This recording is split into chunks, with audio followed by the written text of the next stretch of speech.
Welcome to Depth of Field, an independent filmmaking podcast hosted by Dr. Mike White and Shelby Hagerdon, independent filmmakers and industry professionals. Episodes will touch on recent films, the state of the industry, the regional scene in Iowa, Nebraska, and South Dakota, the occasional gear discussion, and interviews. Stay up to date with our current episodes on Spotify and YouTube. Hello and welcome to the Depth of Field podcast for July 9th, 2026. I am Dr. Mike White. And I'm Shelby Hagerdon. And this is a different episode today. This is our hot takes episode. We've been thinking about doing this for a while. Yeah, full disclosure, I've wanted to do this for 2 years. Okay. So outstanding. We're finally doing it. I'm very excited. So here is where we're at. Normally on the show, we obviously go ahead and we cover local scene, national scene stuff, sometimes some technology and some interviews. Mm-hmm. But during the summer months, when everyone's production is slowed way down, unless you're a summer production person, or if you're not having a film festival, because obviously film festival news and those things like that kind of slow down a little bit in the summer. Mm-hmm. I know there's a few things that are going on right now. I know Snake Alley Film Festival is coming up really, really quick. But other than that, things are pretty quiet. So we've decided to do a hot takes episode. And on this episode, we have our listeners go ahead and send in different questions, and we will address those questions on the show. Now, just to go ahead and clarify, because we both are professors, mm-hmm. These comments do not reflect the institution that we work for. Yeah.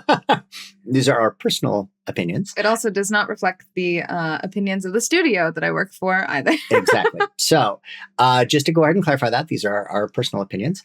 Also, too, if you're really, really triggered by these opinions, you need to lighten up a little bit because you shouldn't care that much about what we think. Good point. That is such a good point. And also, again, not all of these are ours either. No, of course not. We're reading them off. We're responding to them. No big deal. Mm-hmm. So just have fun with it. Lay back and relax, and you can hear us give It's not that serious. opinions on things. Okay. Yes. So first of all, we're going to start with the very first question, which is from Greg Gale, I guess not a question. Well, I guess I shouldn't say a question, but I should say a statement, a hot take. The first hot take is from Greg Gale, and I think everybody knows Greg. He's very active in the Nebraska film scene. Mm-hmm. So his big thing is blockbuster versus art house films. What do we think is more important? Okay. Do you want to get into your Howard Super argument with this? Okay. So this is what we call... Well, I guess, and also too, Greg, you didn't tell us which one you think. That's true. He doesn't want to get in the middle of it. He doesn't want to get in the middle of it. He just wants to aggravate us. It's like poking a bear with a stick. Yeah. I think in this case, too, this is what we also call the Howard Suber argument. Yeah. So I don't know if people are very familiar, but there's a very important film theorist named Howard Suber. He wrote a very important book called The Power of Film. There's also a really good television series on the history of film, and he's got a lot of takes. Mm-hmm. He always says, what makes a great film is not revenues or reviews or critical acclaim. It's, does it last? Mm-hmm. So are we still talking about that film 10, 20, 30, 40 years after it was made because of its impact? Yeah. So it is one of those things. So that's what we call that. Now, as an industry, you can't, and I've always said this too, you can't have one without the other. Mm-hmm. So, for example, let's talk about Marvel for a moment. We'll talk about Scarlett Johansson and Black Widow and all those things. I don't think there's any secret that like Scarlett Johansson didn't love doing that. She did that. Well, and I don't want to speak. We don't want to speak on her Scarlett, behalf, but I mean, if you ever look at an interview, she's not happy during those interviews. And the thing is that when we look at that, we have people like the big paychecks. The people who work in the industry love the money. It keeps everybody working. They are incredibly important to our industry to keep things They're what going. we call tentpoles. They hold up our industry. So I would argue that without the Avengers movies, you don't have Marriage Story, the Noah Baumbach film. So there's a symbiosis between the two that yes, we absolutely have to have those things to have our art house films. But also sometimes, people don't want to go to an art house film. Sometimes they just want to be entertained. Yeah. And I would argue that the entertainment is incredibly important. So, like, for instance, right, Jurassic Park is a blockbuster movie. Yep. Jurassic Park is incredibly important to cinema, though, Great too. film. Same thing, Indiana Jones. I mean, much of the, the work of Steven Spielberg is blockbuster centered. Sure I mean, is. it's why we And have we still talk about those films, and we'll talk about those films for 100 years. Jaws is a blockbuster film. So those are incredibly important films, but they were blockbuster centered. I think really when we get into this, it's also a question of, why was this made? Was it made for an algorithm? Was this just made to make money? What was the real reason behind it? As opposed to, I wanted to make this because I felt really passionate about it. Whether or not it makes money or not, I think a lot of it just goes into what was the intention of the film. I had a discussion online with someone who it was just about their revenues were 100% of how they judge films. They're like, the best films are highest grossing. And it's like, I would say it's what people go see. I mean, I don't know how many more Ghostbusters movies we need, or how many Fast and the Furious movies we need, and again, I mean, we need the higher grossing films to be able to keep the industry going, but also at the same time, is that really the only reason we do things?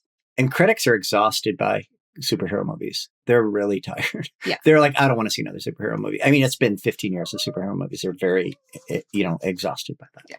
All right, we're going to move on to the next question. The next question is Jacob McCulley. Jacob McCulley is a filmmaker and a film school student over at Wayne State College. And his question is, comedy should be taken seriously as critical cinema. Yes. Yeah. I completely 100% agree. I don't think that's a hot take. I don't know if that's a hot take. McCauley, if you're watching, this is not a hot take. I can 100% agree with you. We just watched last night. My youngest daughter had never watched The 40-Year-Old Virgin before. That's a genius film. It's a brilliant film. Yeah. It's hilarious. Every second is funny. Yes. There is honestly, the only moments that aren't funny are the heartfelt moments. And even they're funny. And the heartfelt moments, the thing is about that film is it's really it has such great highs and lows, and they're able to take something where really, I mean, the gravity of the situation isn't like, it's not something new. We've seen this before, especially the Virgin films of the early 2000s. This is a pretty it's standard fare. However, it's able to, I don't know, the gravity of the situation is strengthened so much by the great writing and also the fantastic acting. Well, we're vested in that film. Steve Carell is phenomenal in it. Yeah. And it really jump-started so many great careers too. Yeah. That's the peak of the Judd Apatow movies. And, definitely. And I have the highest respect for Judd Apatow. He's a professor at NYU now. Yeah. So he's very, very talented. So I completely agree with that. I mean, I think on that same token, they've been saying, well, horror should be considered critical cinema. I think it is. I mean, I don't disagree with that anymore. I mean, I think, you had, in this past couple of years, you had Sinners. You had what's the witch movie where all the kids are zombies, basically. Remember it? Weapons. Yeah, yes. You've got those films, and then you've got a couple of films by younger filmmakers this year. We just had Backrooms and Obsession. Those are the two I'm referring to. Both of those films are, lower budget films that have really been able to harness an audience. And if you're talking about Oscars and awards, they are serious. I mean, Sinners was, it was considered a serious film. Yeah. One of the hot takes that came in, and I don't know if that one's on the list, but I'm so sorry, I can't remember. But somebody said they didn't like Sinners. They thought Sinners was not a good movie, and they said Sinners didn't have to be a horror movie. And I 100% agree with that film. With that statement. I mean, not in that it was a bad film. It was a good film, but I think it could have been just a really great historical fiction. And it also could have been a really good horror movie at the same time. It could have gone either way. I really appreciate, and I appreciate the genre blending. Well, genre blending is the game. Yes, and especially right now. Yeah. But no, I 100% agree that comedy should be taken seriously. And, the other thing too is oftentimes the production design in comedies are fantastic and they get Yeah. overlooked just because, oh, it's funny, it's comedy. Yeah. It's like, no, there's genius work happening in these. And comedies are honestly one of the hardest things to write. It's not something that I really approach. I'm not funny. So, and I can say that about myself. I'm aware. But it's a really, really hard thing to write, and it takes a very specific mindset to be able to do it. I also think, though, too, like in Oscar categories, one of the things is they look at things that are really emotional. Yeah. And if you can have the emotional depth in a comedy, then that's it. Yes. You know, so that's everything. Okay. So let's go back. This is from Blake Bodlock, who's an alum of Wayne State College. He works in the production business in the Omaha area. The modern TV show look, shoulder mount, shaky camera, extremely shallow depth of field, standard coverage is boring and has been largely a negative influence on cinematography. I call this the Netflix look. This is going to be not as like a shame to Netflix. It's just a very common thing now. Surprise take of mine. I think it's just stylistically different. I have, as someone who teaches film, it's very difficult for me to get people to get away from, I like this little itty bitty handheld DSLR style camera that I want to carry around and shoot because it's mobile and it's fast, and say, all right, here, carry around, a camera, even what we call a mini size camera, which would be like a small red or a Black Magic camera. It's very difficult to get people to do that because it's not considered convenient. So one of the things I think with that is that we have this kind of, and I know what he's talking about, that we center people in the center of the screen, maybe don't use the rule of thirds. And then we have this other, it's this fast and quick and dirty thing. It's been really the providence of younger filmmakers. But there's also that other school, which I would call the older school, which is my school, of shooting this very 1970s, almost filmic look. Yeah. And I don't think it's bad, but I think Blake's point here is that he feels like it's kind of taking some of the art out of it. Yeah. And I don't know. Well, it's the question of, is this art or is this a product at times too? Yeah. And again, it's the intentionality of, filmmaker. I think too, I almost feel like we're starting to swing too far in the other direction. We're in such a binary state just in general in the world, and we're seeing it in art as well.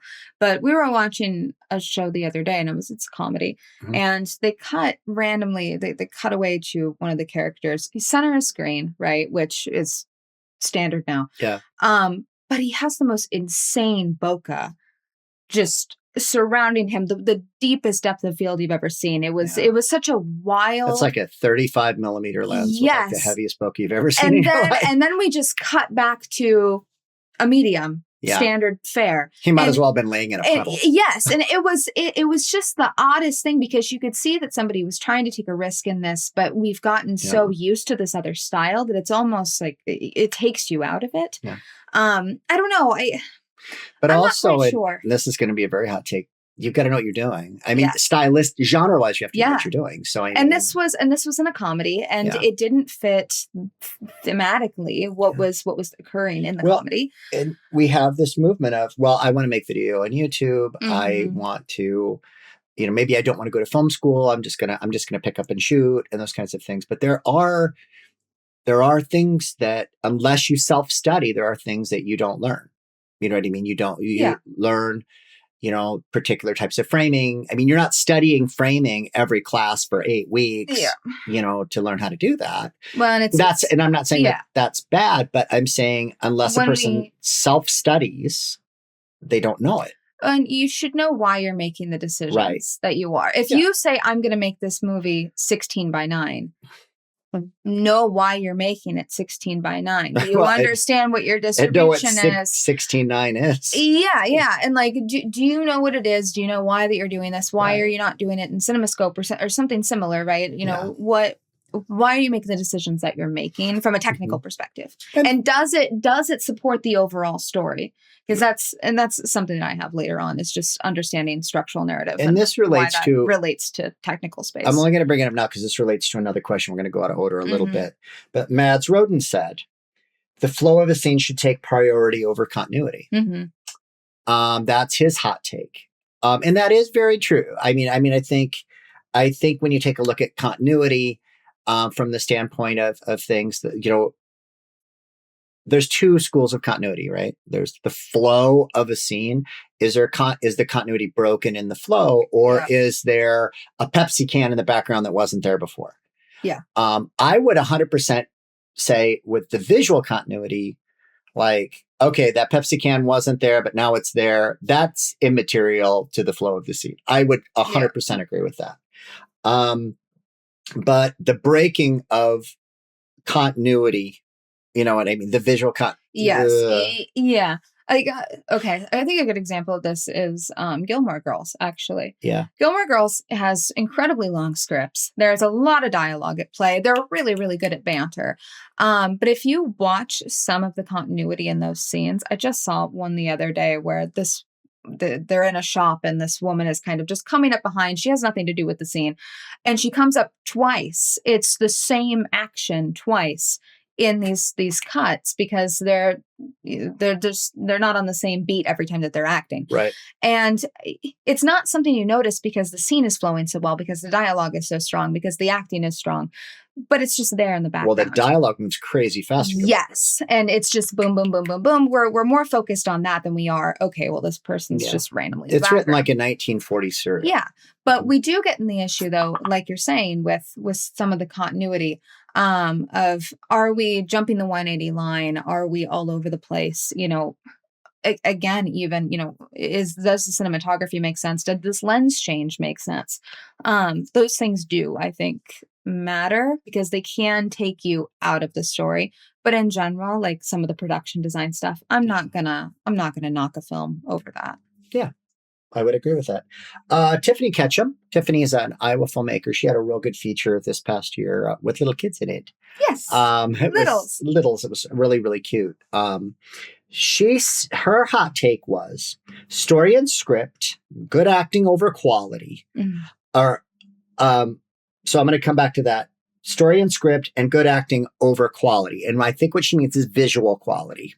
Visual production quality. Technical, yeah. I feel audiences will forgive poor lighting or a gust of wind for a compelling story if the story is there and the equipment does not matter. Okay. Except sound. Yeah. If your sound is bad, no one will tolerate it. Yeah. Which is honestly a sad thing. It's true, though. People will forgive lighting. They will forgive even sometimes, those kinds of things. I mean, and it's true. I think back really far. When I first started at Wayne State, we were in an equipment desert, and we literally shot The Captain and Me, the very first short film we ever did, on a sports camera that was so old it still took videotapes. And the girl who shot that film got into the Columbia School of Film in Chicago, MFA program. I mean, it was unbelievable what we did with that piece of equipment. And we had no lights. I mean, the lights we used were these little box light things that have now fallen apart. But I mean, it is that whole thing of, how do we do that? So I don't know. I would agree with that. What do you think, Shelby? This kind of goes into actually one of the hot takes that I have later. So again, jumping a little out of order. But I kind of feel like oftentimes when we get to some of the bigger budgets, we get a little less creative because we aren't allowed to be as scrappy. Well, you can't take risks. And I mean, the guy from Backrooms, they just had a thing with that. I just listened to that podcast. I can't remember which one. It was a screenwriting. It was good. Yep. And I can't remember his name. It wasn't Backrooms. I'm sorry. It was Obsession. And he's a film school dropout and really, really super sharp guy. Very, very modest. And one of the things that they were talked about on that show is that when you're in that flexible stage, that I'm not accountable to anybody's stage, you can do a lot more. Yep. But when you have expectation, right? So now he has expectation and everything changes. Yes. So it is very different. My favorite things that I've done were done without expectation. We're done with, let's just do this thing. We'll go out and shoot and we'll figure it out. And that's why I'm such a believer too in, okay, you don't have a camera? Yes, you do. Yes, you do. Yeah. You know, go out and start working on something. There's no excuse of, well, I can't do this yet. I don't have this lens. Yeah. I can't do this thing because I don't have this camera. That's an excuse. If you have a good story and you've got people around you who will support you, you should go out and make the thing. Well, I also think too, like the biggest inhibitor of risk taking is a little bit of success. Yeah. If you have a film that does pretty good and then you're scared that the next thing won't be as good, that can be an issue. Yes. You know, because Yes. you're afraid to fail, you know, and that's really tough. And you can't be afraid of it. You have to just barrel ahead, really. Yeah. Yeah. Well, and the thing is, I mean, there's such a focus on, I don't want to get too sidetracked, but on criticism. Mm-hmm. And people come and they criticize a film, they take it so seriously, you know, and they're like, oh, I'm going to criticize this film. There's nothing you can do about it. And the film is done. It's not like you're going to go back and fix it. Yes. I mean, film forward. criticism is final. I mean, it's not like, well, I didn't like this. It's like, okay, sorry, it's done. I can't go back and redo it. I mean, that's just what it is. So you just shrug and go on. Yeah. I mean, there's nothing you can really do about that too. Every film is a learning opportunity. Oh, sure it is. Yeah. If you're going to learn something, and if you mess up, you messed up. Okay, great. Yeah. It's fine. You're not in surgery. You know what I mean? It's okay. You're going to learn from this thing and you're going to take it into the next movie. And that's what we do. And that's what we have to do. But, you know, the best artists just keep pushing forward. And some people have bad taste and some people don't get it. Yeah. And honestly, sometimes it's just not the right audience. And that's okay. That's all right. You know, your audience is out there. And I agree with Tiffany, right? That, you know, I don't think it's that hot a take. I don't think it is. I think, Tiffany, we're on the same page. That's a lukewarm take. Lukewarm. Okay. Back to Blake. Blake Bodlack had another one in here, and Blake had a couple, so we thought they were good. We kept them in. Everything needing to make logical sense in a story is not that important at all. It's a movie. As long as it's emotionally effective, logic doesn't matter, and neither does continuity. So also on the continuity space. But I'm going to say this. If you're making simple stuff, and when I say simple stuff, maybe you're making a blockbuster movie for mass consumption and people want the storylines tied up because that's what they want, right? It's a Hallmark Hall of Fame film. They want all the storylines tied up. You can have unresolved storylines in your indie and your art house. You can. It's better if you do. Having unresolved endings. I remember I had a post online a long time ago about the unresolved ending. Oh my gosh. I thought people were going to burn my house down. They were like, unresolved ending is lazy. It's like, no, you're not. Yeah. It can be. It can be. I will say it can be. But if it is intentionally there, then that was done with extreme care. Yeah. I think about that like with Francois Ozon films, where you don't know what's going on in that movie until the very end. And then sometimes you're still sitting there kind of questioning if I got this whole thing. And I mean, that's a mark of a really great filmmaker. I don't really believe in the ambiguous ending completely. What I mean by that is that if you ask the filmmaker what happened after that, the filmmaker should know. They don't have to say it. They don't have to say it. But they should know. But if even the filmmaker doesn't know what they have, then you got an issue because then there's no hard directionality in it. That just means someone was unaware of story. Yeah. And that's not really something you can sacrifice. No, not really. For me, I think my response to this is not everything needing to make logical sense. I don't think everything does have to make logical sense. I'm a really big supporter of experimental form. I often write nonlinear stories. That's how I work. Yeah. The screenplays that have performed the best for me in competitions have been nonlinear stories. I'm the reverse. I know. We write I'm the most opposite. linear writer in the world. My brain thinks non-linearly, and it's been a really great benefit to me. But the thing is, though, that is important is when I write, even though I'm writing non-linearly, if I have 3 timelines, my 3 timelines are mapped out. Yeah. I know why they're intercutting with one another. I understand what the pacing is and why I'm making those decisions.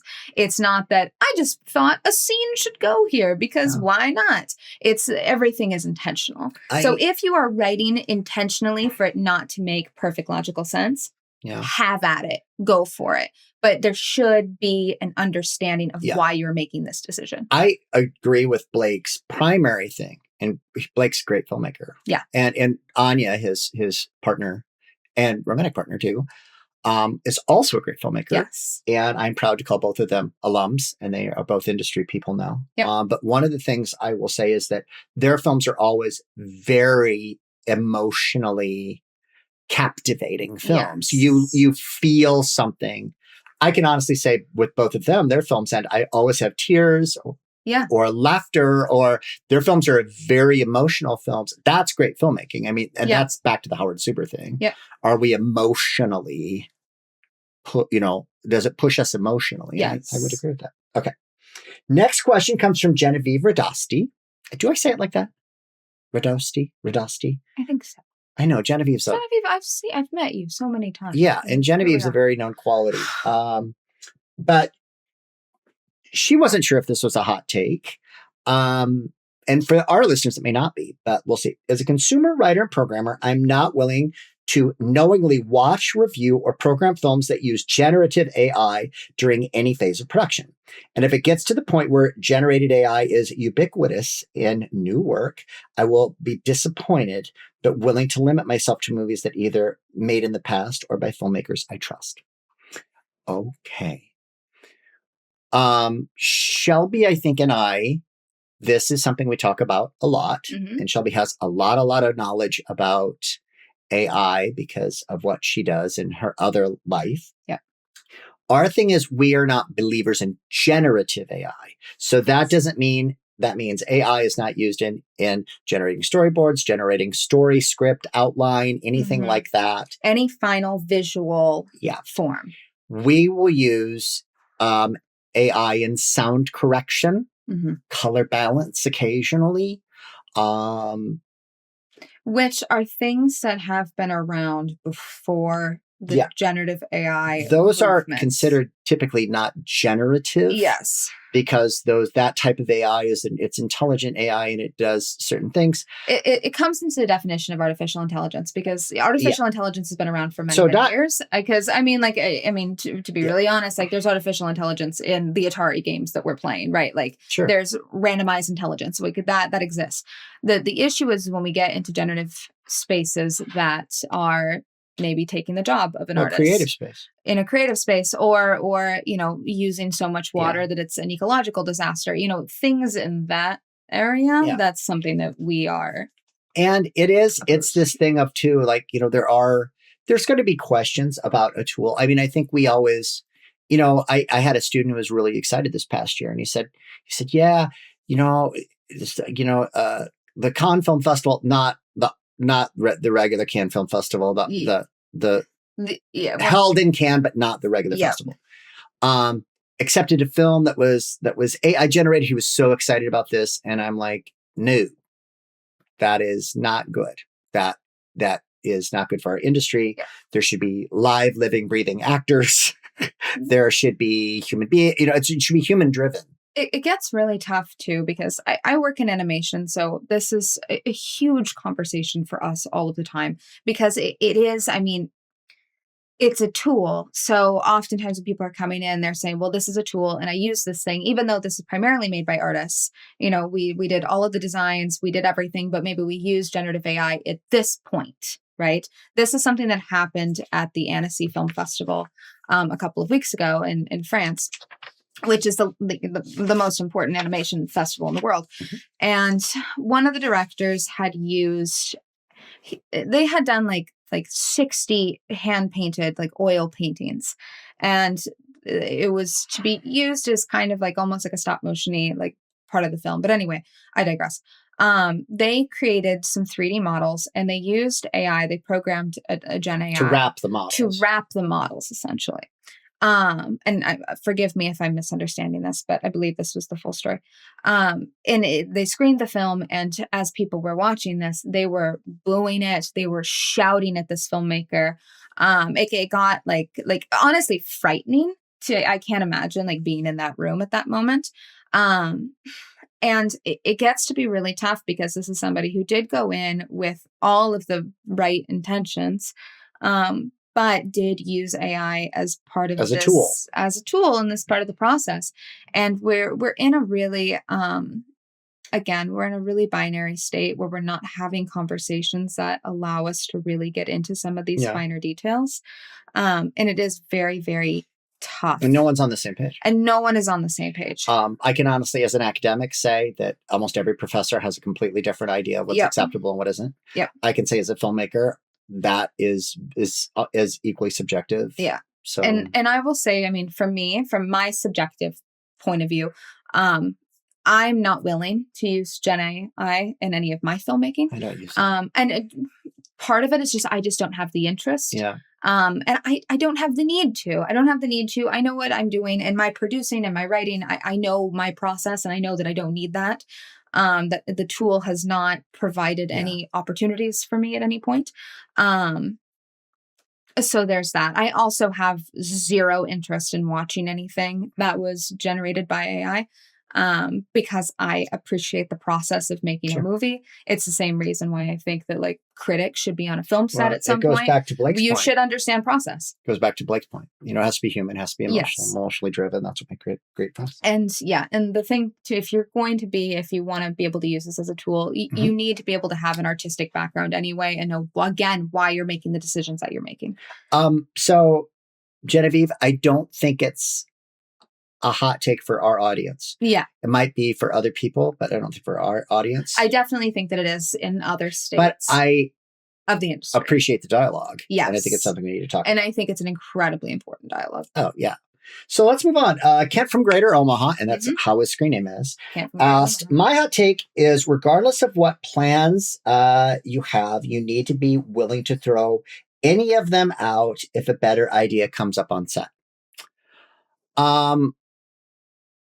There's a couple of schools of thought in this. So a few years ago, I got to meet Tamara Jenkins because they have the whole thing where Tamara Jenkins came to Omaha and stuff too. And I had a question for Tamara. I said, how close do you stay to screenplay? Do you ever deviate? Do you ever use other lines or She's absolutely not. It is word for word, letter for letter, shot for shot. She makes no deviation.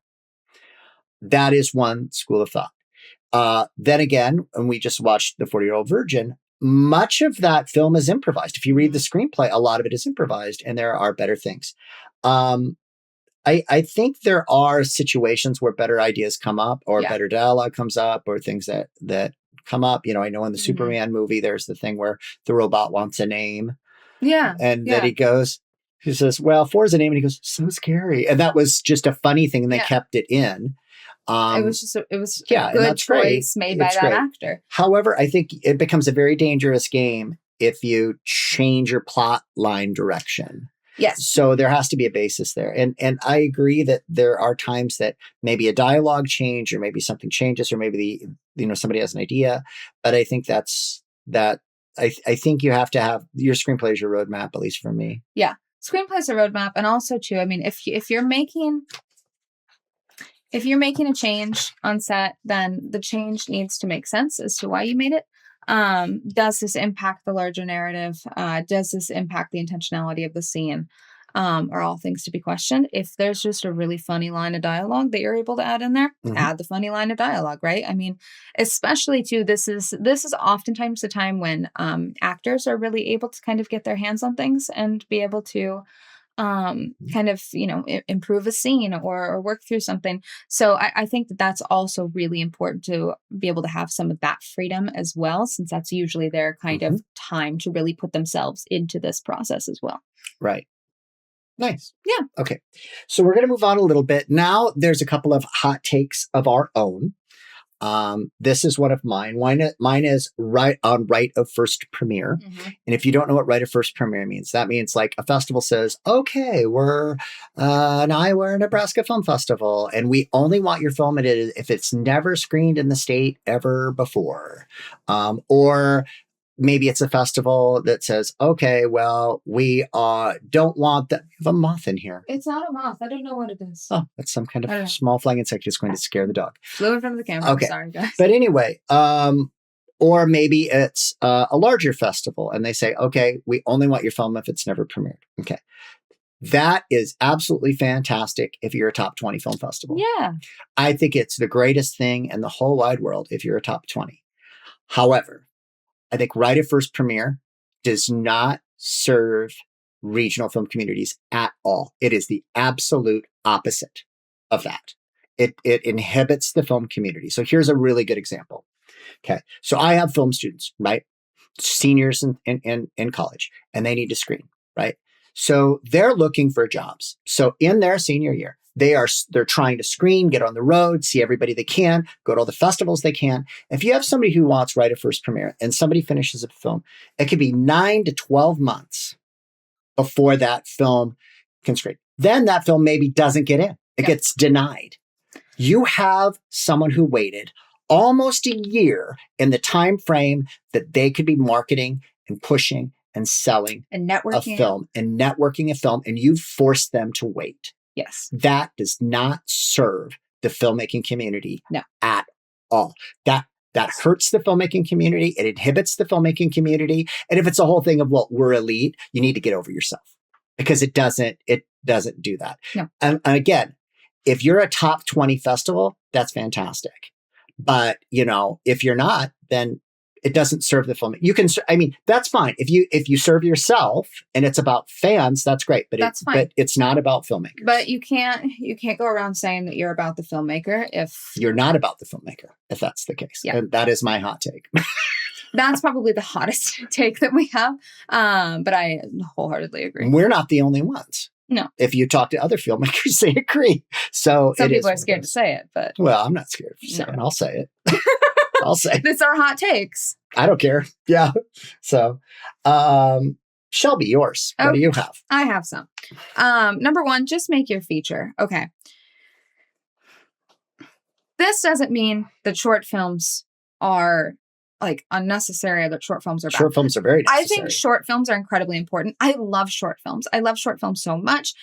Short films teach you the ability to be able to understand narrative structure incredibly well. It teaches you how to tell a story in a small time frame, which is really, really hard to do. Agreed.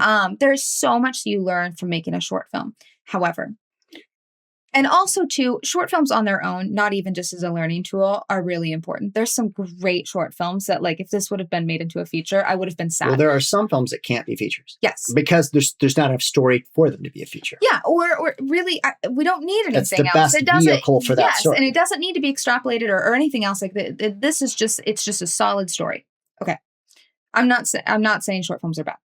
What I am saying, though, is when you get into the rut of, I only make short films because I don't feel prepared to make my feature. I don't feel like I'm ready to make my feature. I don't feel like I have the tools to make my feature. Yeah. Stop it. That is a mental blockade. When you meet somebody who's I've done 45 shorts and never a feature. And then and all of their financial resources are tied up in shorts. Yes. And it's completely fine if that is what your goals are. But if you have the goal of one day, oh yeah, I'd really like to make a feature, do it. And your audience is way smaller for a short. Because, how many times do people say, it's Friday night, I want to see a bunch of short films? They don't. I do. But well, you do. But you know but what the I mean. Regular audience isn't necessarily doing that.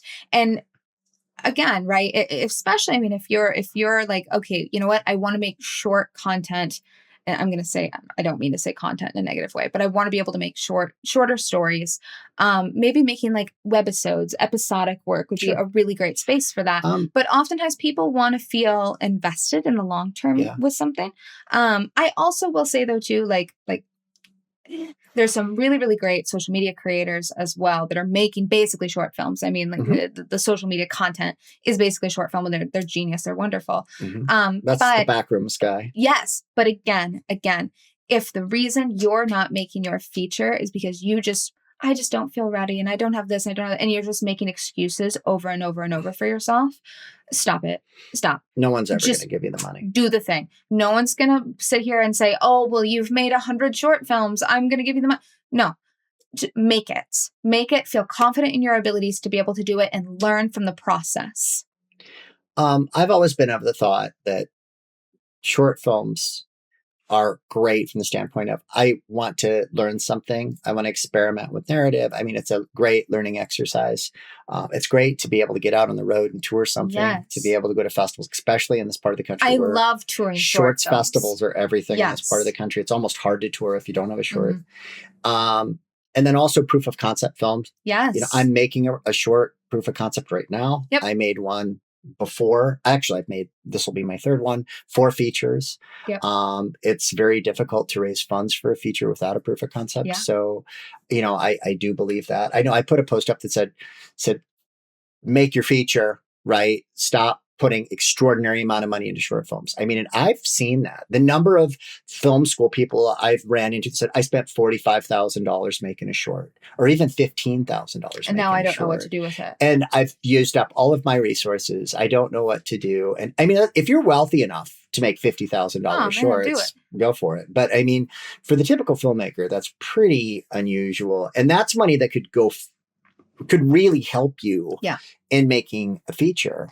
So it is, you know, it's that thing. I mean, even if you look at like Whiplash, you know, Whiplash was made for very little money. And Whiplash came from a proof of concept. No money. That was a low budget proof of concept and then went forward. So, I mean, it is Napoleon Dynamite. Napoleon Dynamite was made for nothing. It is really, really possible. Yeah. And also too, I mean, we're seeing this. I mean, we just saw it with Backrooms. Yeah. Okay, well, I put stuff on YouTube. I put stuff on social media and I was able to get funding for that, which is so awesome. And I love that those opportunities are available now. And I think it's really, really cool. And this is a very hot take because I put this up as just a thing on my page. And man, I thought people wanted to burn the house down. But they were freaking out. And I think too, it's not, I'm never saying that like the medium is wrong. No, it's not. It's great. The format is wrong.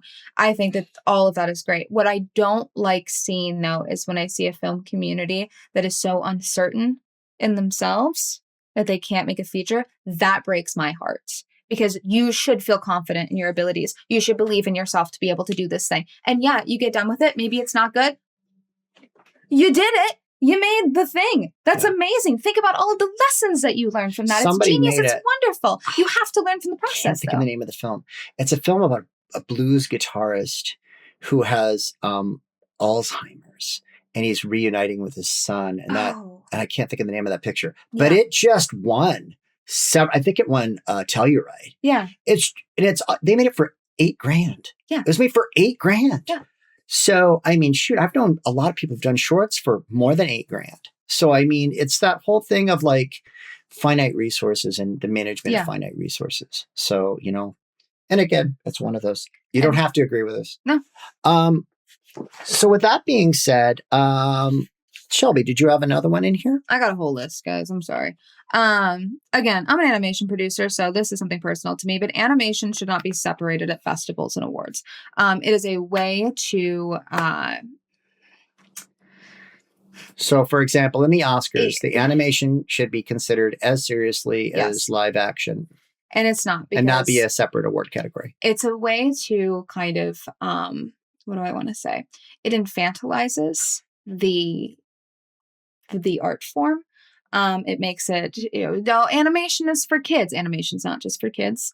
Animation is no different than saying I'm going to do a live action piece. You're just saying you're going to make an animated piece. It is not a genre at all. Children's film, that's a genre. Animation is not a genre. Mm-hmm. It is the medium in which you are telling a story, and should be taken as seriously as anything else. I don't know. I mean, I think back to the Van Gogh movie that was a few years ago that was done with all the still paintings. That it was so good. And that's a film that should be taken as seriously as anything else. And one of the things with that was that it was treated more like a technological marvel than it really was a serious narrative. Which is sad because, is it a technological marvel? For sure, definitely. It's beautiful. It's a genius piece of work, but also it has a great story. The voice acting in it is fantastic. The production design is beautiful. I mean, there's a million different things to look at in that film other than, wow, super cool, they made it move. Yeah, I would agree with that too. That's very fair. Okay. Anyway. Okay. When we are looking at hiring people, I am not as concerned if you have the most experience on set, as much as you are directable and you have a narrative understanding. Looking at that, not just from an acting perspective, when I say directability, that also goes for cinematographers, it goes for lighting, it goes for gaffers. Can you take direction well? Can you pivot well? Also, too, can you wear many hats is a really important thing. Do you have a good attitude? Are you going to come in negative every single day? Are you going to fight someone on every single decision?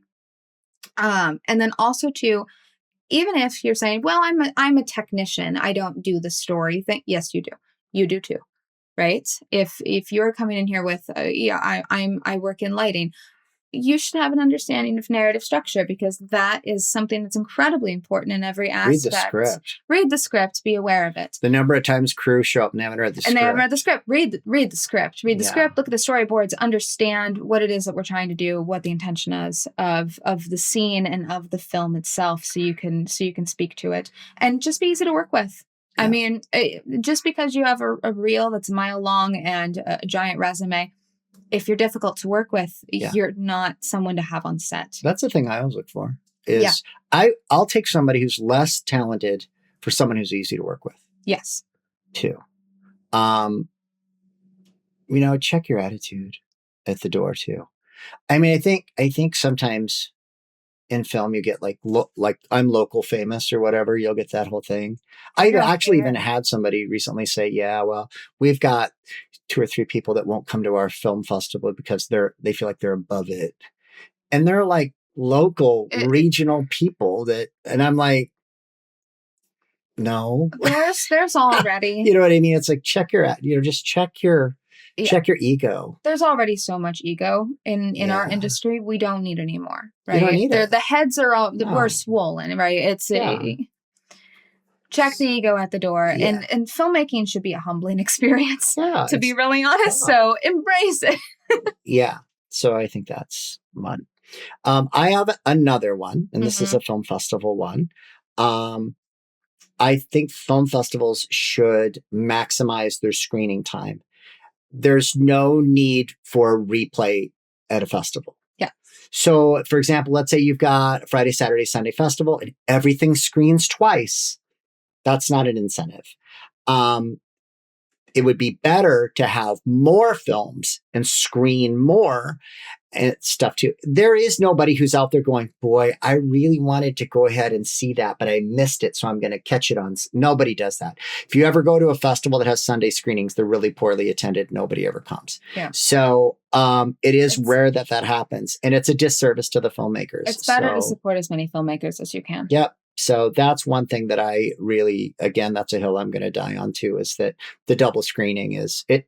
I mean, that's fine. I mean, if you want to, if you've got 2 screens and that's what you want to be able to do, then if your festival is about fans and not about filmmakers, that's your jam. But I mean, if it's about the filmmakers, screen as much as you can. Again, intention matters in that. Is it filmmakers or fans? That's my other hot take. This is actually also a film festival take, but this is again for ego. Don't go to a film festival and then just leave after your movie screens. Oh, the screen and walk out? It's rude. It's really, really rude, and we notice, and everybody else notices, and we talk about it afterwards. Don't do that. It's better to just not go at all if that's kind of what you're going to do. If your film is at a festival, go for the festival. For the fest. I'm not saying you have to be there all weekend, but let's say at least go for a couple hours. If your film is screening on Friday night, go for the whole block. Go for the whole block. If it's screening Saturday, go for a couple of hours or whatever. The thing is, my film screens at 2:10. I show up at 2:05. My film screens. I give my talk back and I walk out. That doesn't show any support for your film community. It's bad form and it's rude. And I get it. We're all busy, right? And sometimes stuff happens. But if I start seeing it repeatedly at every single festival and I go, oh, this person just really doesn't care about the community. And people notice. I always notice. It's just good etiquette. It's good etiquette. And it's disheartening when you see people walk out of your movie after they just saw their own. I agree with that. I think that goes for audience members too. It goes for audience members too. If you bring an entourage of people with you, they should watch the other movies as well. I agree. Okay. I also had someone who showed up, spoke. I watched somebody at a festival. They screened their picture. they sat back in their seat and fell asleep and slept through the rest of the block. And I was like, nope. Don't do that. Don't do that. Don't do that. Don't do that. Yeah. We talk about concert etiquette. There's also film festival Agreed. etiquette. Yeah, it's bad form. Yes. Yeah. From an education perspective, if you direct, you should take an acting class. If you act, you should take a directing class. Everyone should take a producing class, and everyone should understand narrative structure. Okay. And we're using the term class loosely. You can go to a workshop. Class is loose. Okay. Yeah. Even if you're a director, act at least once, because you need to understand what those actors are going through and what's happening to them on set. That's true. Why they're making the decisions that they make. It's going to help you have a better relationship with them. If you are an actor, learn directing as well. At least take one directing class, or, shadow under a director at some point, not acting, not being in that kind of role on set, shadow under a director, not acting. Just so you can learn why are we moving the camera in this space? If I'm standing here, how do I cheat properly to be able to work within this scene? It's going to help you so much to just have a better understanding of your surroundings on a film set. This especially goes for any actor that's coming from theater and going to film. This is really, really important. Honestly, I would suggest any actor going from theater to film to just shadow a director immediately. Yeah, I would agree with just that. Like if you're wondering, just say, hey, go to any director. I mean, we're always open to have people on set, and just say, I just want to know how the process works. That's awesome. Do it. And what we'll find is that actors that are accustomed to film sets, they know. I've actually had child actors that are so accustomed to film sets, they'll go, hey, my head was not in the same position.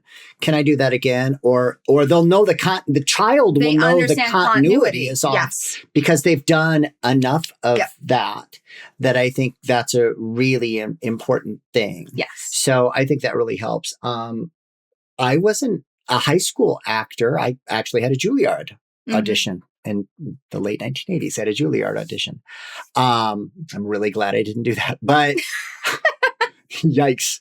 Nobody wants to see that. But I mean, I think starting out acting too, I mean, as a director, you also know what you want from people too. So I think that's really important. And I think from the producer standpoint, now this is selfish because I am a producer. People don't really understand what producers do oftentimes. And I think that's another thing. Shadow a producer, ask them a lot of questions. I know I'm always really happy to answer questions about producing because I usually just don't get them because people just go, oh, well, you make a schedule. Okay, a lot more than that.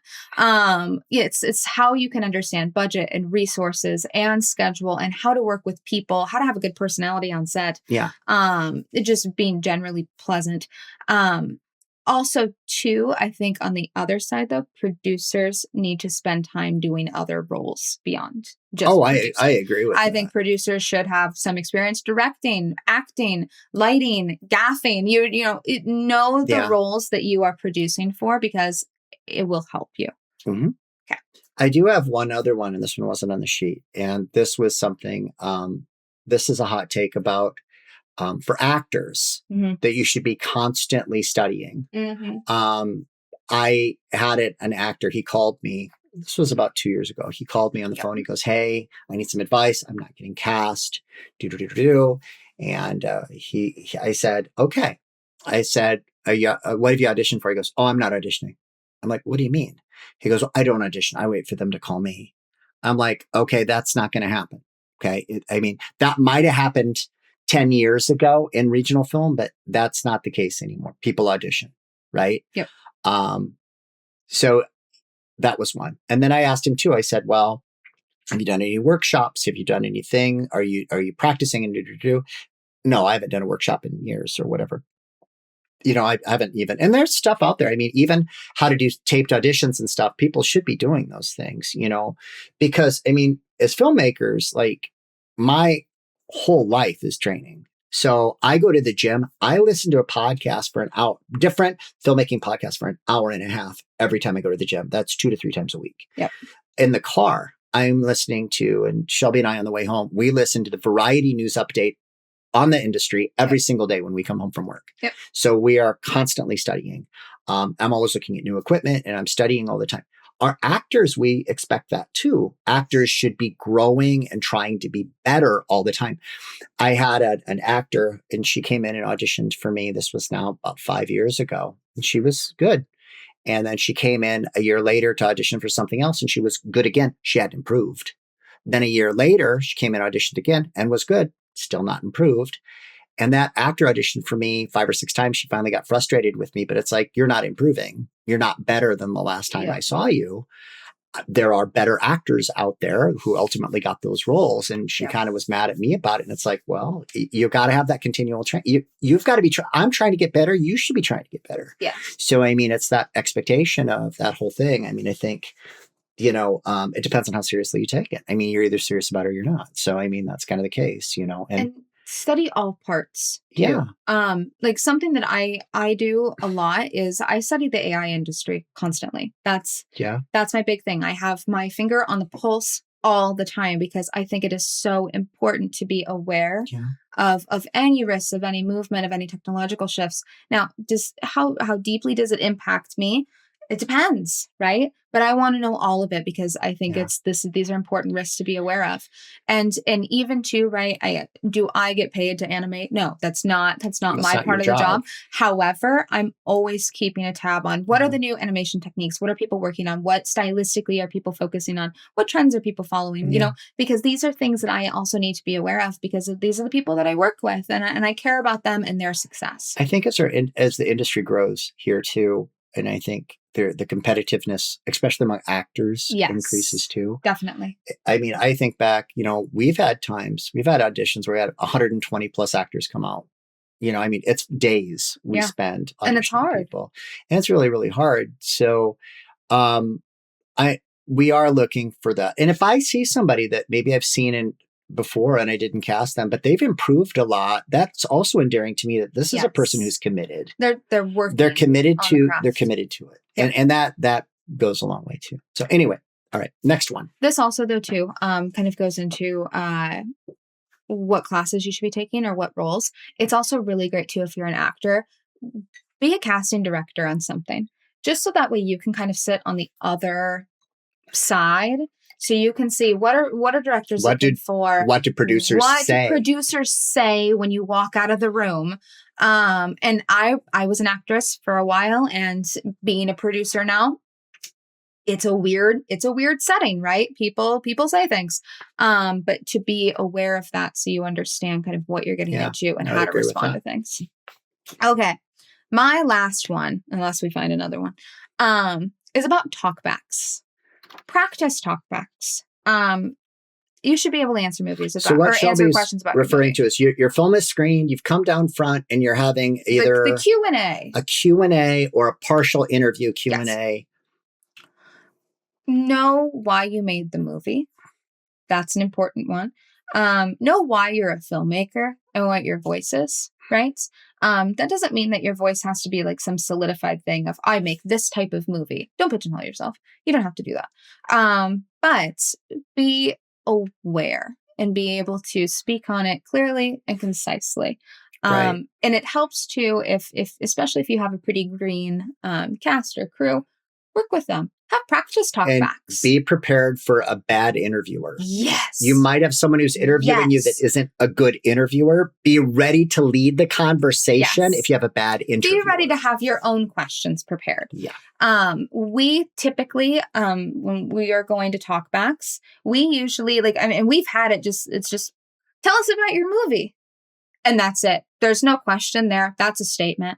And we just have to have a story prepared about the film, about the process. Have stories, right? Mm-hmm. I mean, really part of the filmmaking process, and this is why I love process so much, is the number of stories that come out from making the story. You have way more stories about the story, right? Share them. With that. Share them, remember them, take note of them. And it endears you as well to audiences and fellow filmmakers. It's one of the reasons like Guillermo del Toro is so good in talkbacks and interviews because he's really honest. He knows why he makes the movies. He has a fantastic personality.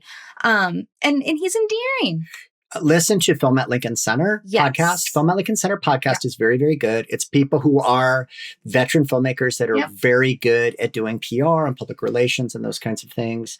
Listen to that and listen to how they do it. Yeah. And that is part of the New York Film Festival records those, and then they call it Film at Lincoln Center. It's very, very good. It's fantastic. It's fantastic. And if you listen to those, that gives you a really good idea. I actually assign students to go ahead and do that and listen to those. I think it's really important to be able to do that. And also try not to give stereotypical answers to things too. Yes. I mean, the number of times, and filmmakers of my age, this happens a lot, where they go, well, what made you want to be a filmmaker? Well, I saw Star Wars and I saw the making of Star Wars and I wanted to do that. I've heard that probably 100 times. Probably more. And the way, if that was the thing that it was, say, well, like everybody, I like Star Wars, and then jump to the next thing. But what made it unique to you? Or what was that one thing? What stood out, right? Yeah. Jump to, if you saw Star Wars made you want to be a director, okay. What kind of director? Yeah. Why? Or have a different take on that same question that everybody else has had. Yeah.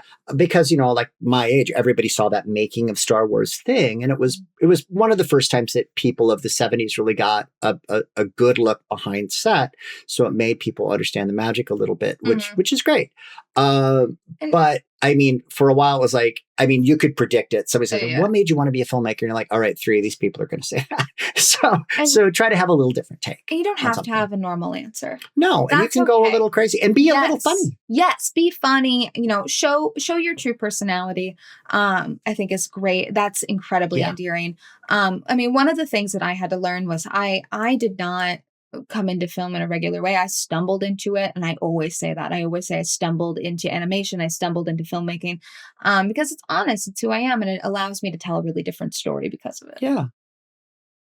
Have stories ready. I think so. I think really at the, now that we're wrapping up here, I think the thing we really want to close with is that I have very different takes on things as I've been doing this for a while. And I will continue to have different takes on things. And our takes may change. And they may change. Yes. And these are rapidly evolving things. You'll notice once in a while I'll have something, I'll go, I don't really know how I feel about that. And that's okay, because we're trying to figure it out.